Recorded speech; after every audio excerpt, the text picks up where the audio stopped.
Hello everyone, my name is Commissar Hecht, and this is the first true lore video I'm going to actually put out.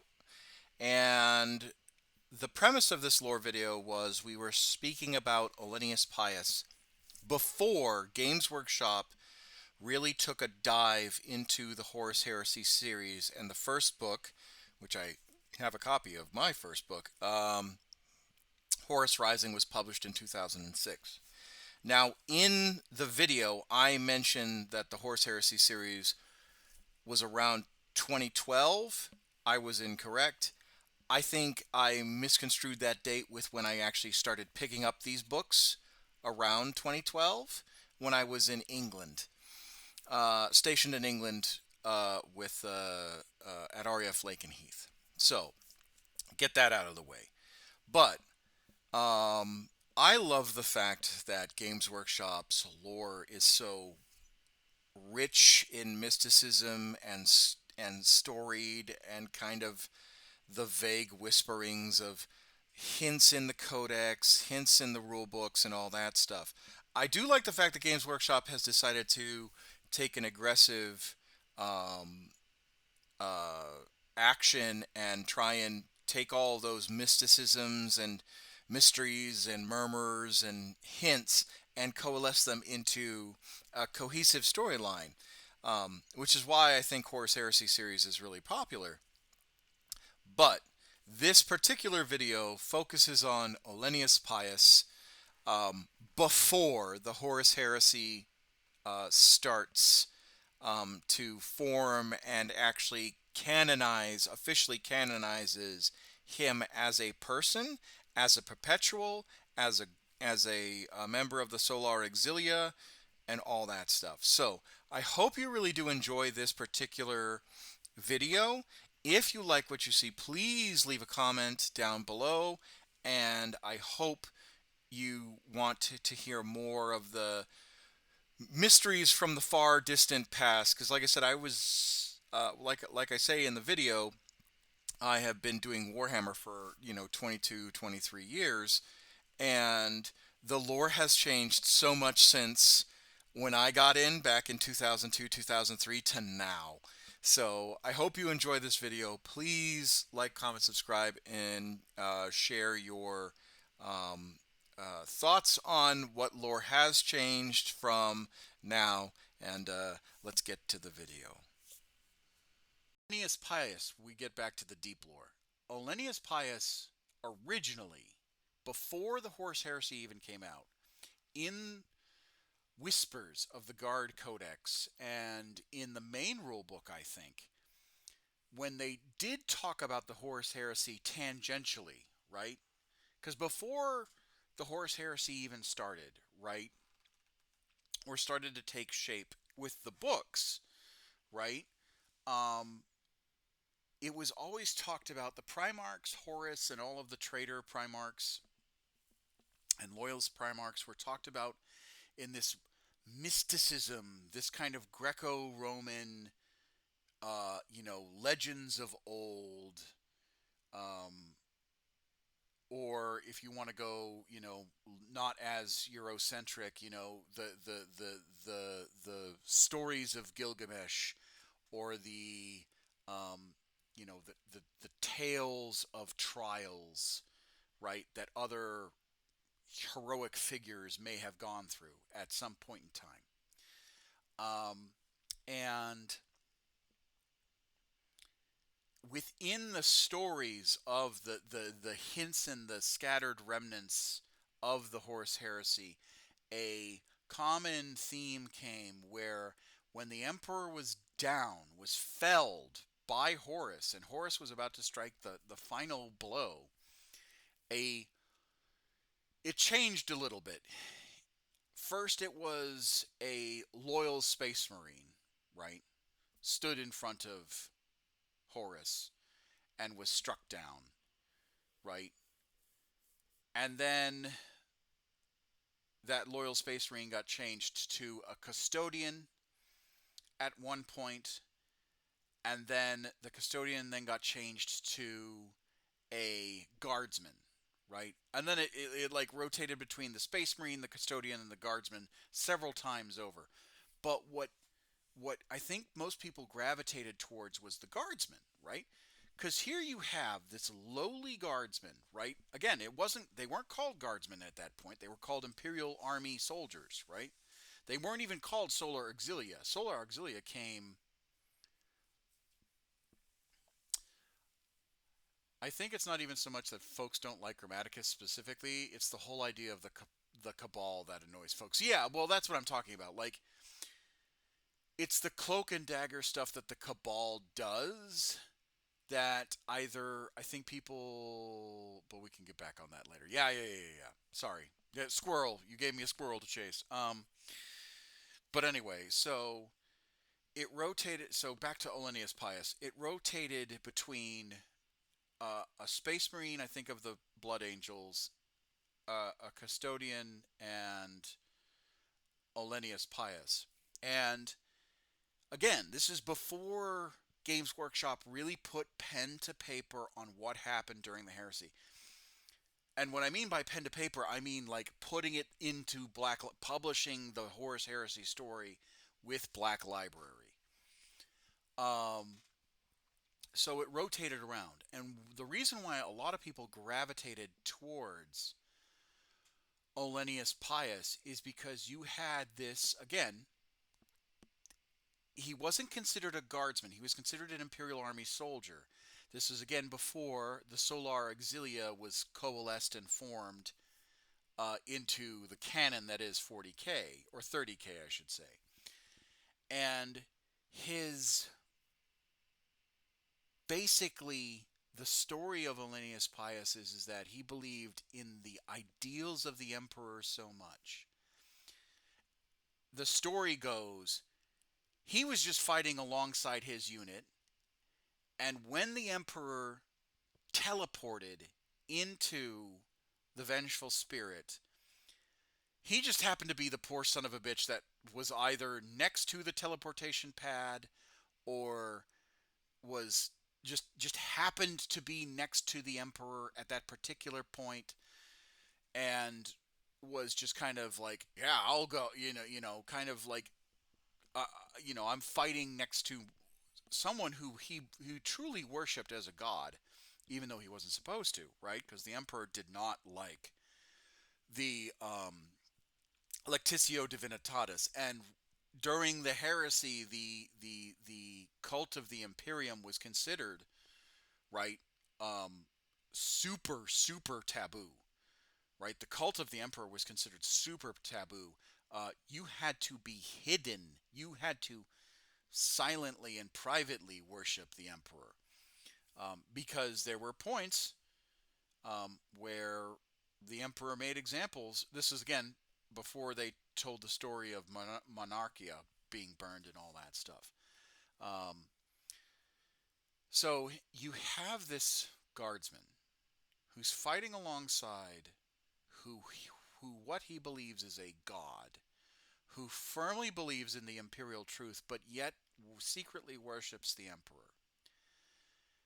And he gets teleported onto the vengeful spirit, whether by intention or by accident. The story is hazy, or those details are hazy, um, and ends up fighting and surviving his way through the hallways of the vengeful spirit. Keep in mind, the vengeful spirit at this point, before it got fleshed out in the end of the Horus Heresy, it was rumored to be this madhouse of demons and traitor Astartes and uh, uh, a sane asylum for cultists. Right? It was literally supposed to be like this place where death was literally lurking behind every corner, where hungry demons were just waiting to pounce.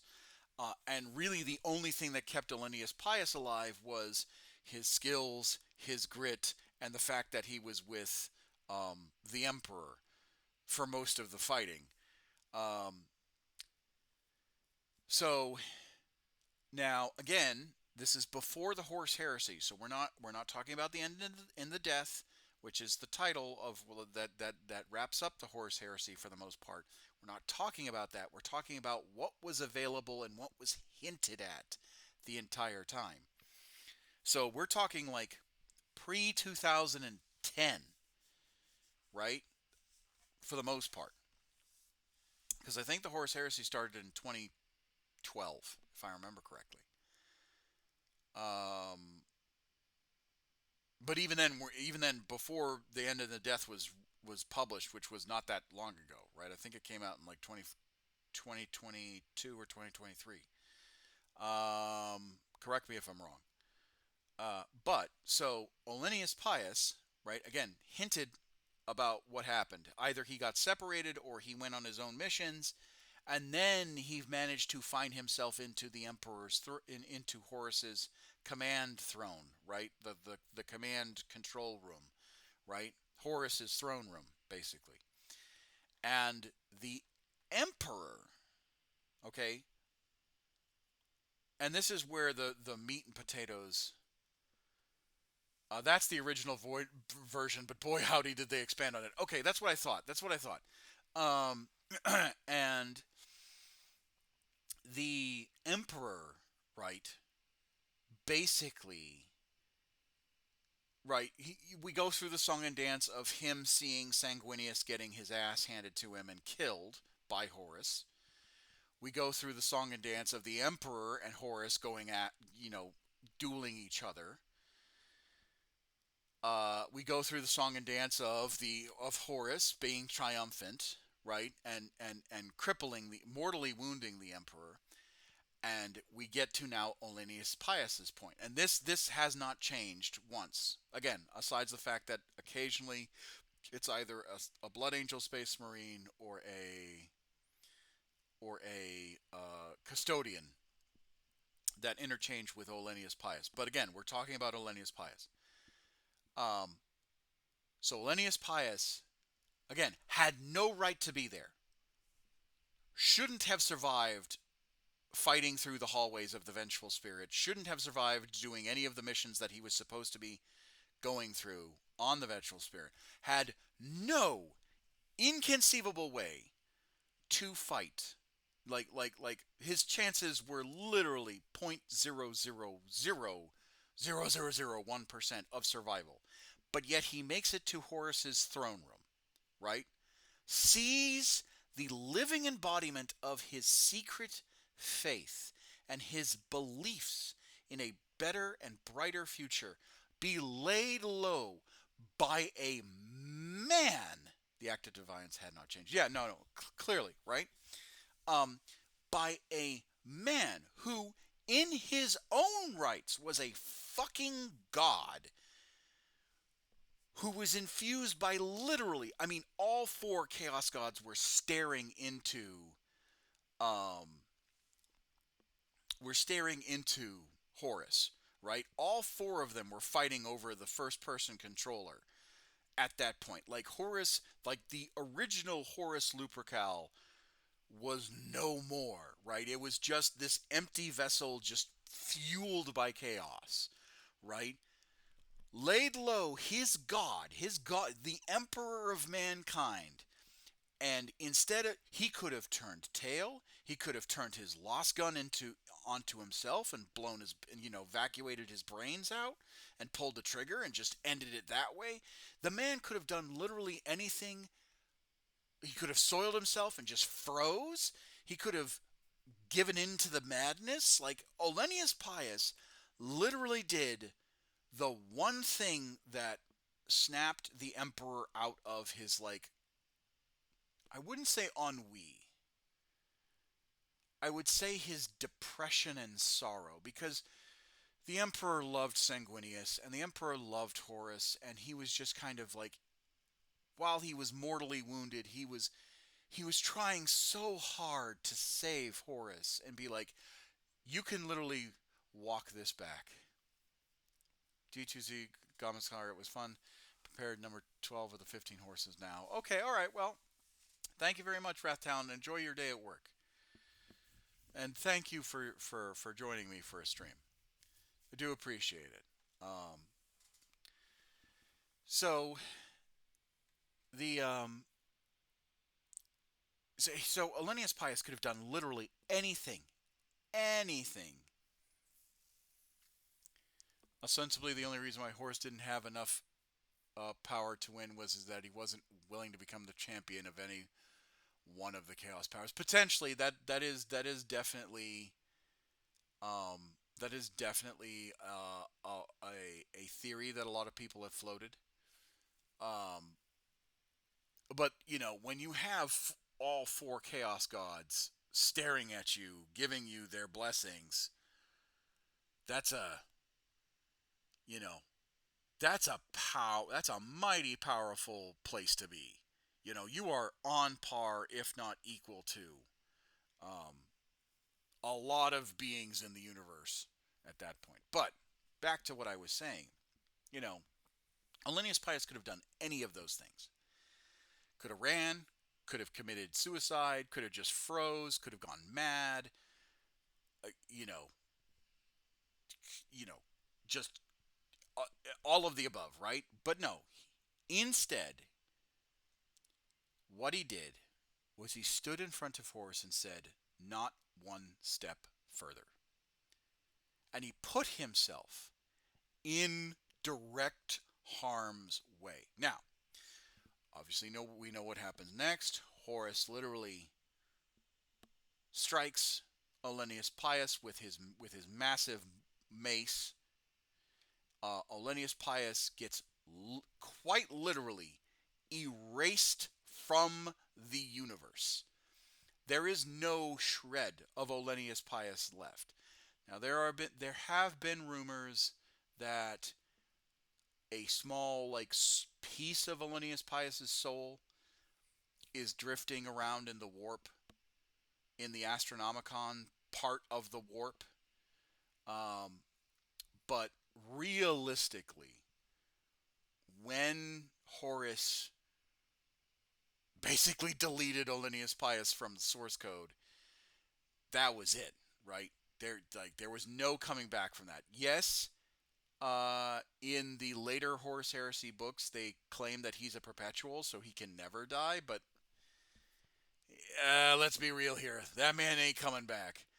There is a lot of things that a perpetual can do. Getting deleted like that is not, you know, it's like that walking meme.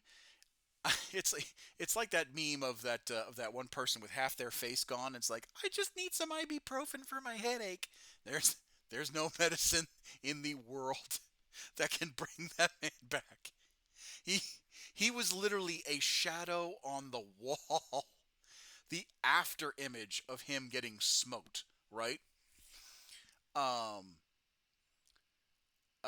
so he gets killed.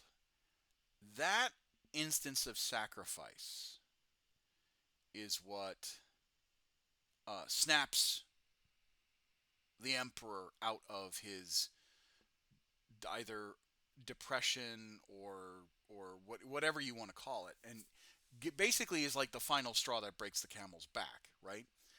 Um, and you know, basically that snaps the emperor back to reality, basically saying, "Oh, you are not savable. There is no redeeming of you."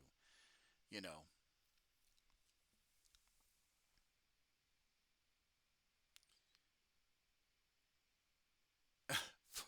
45,000 years old, and had a falling out with the emperor about what they should do about the Tower of Babel. Basically. Um, and so